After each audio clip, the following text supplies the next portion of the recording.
गोष्ट सांग ना हाय. एक होता लाकुटोला.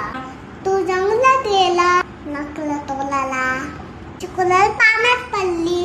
रडायला लागला मग नटल देव बाप्पाने सोनाची कूलर बाहेर काढली. देवाने लाकुटोलाला विचारलं मग पप्पांनी आणलं कूलर पाणी तर आणलं दिलं लाकुटोलाला. लाकुटोला विचारलं की माझं कूलर नाही आहे. परत पाण्यातून सोन्याची बॅग कूलर काढ. लाकुटोलाला विचारलं लाकुटोला हे तुझं कूलर आहे का? लाकुटोला विचारलं हे माझं कूलर आहे.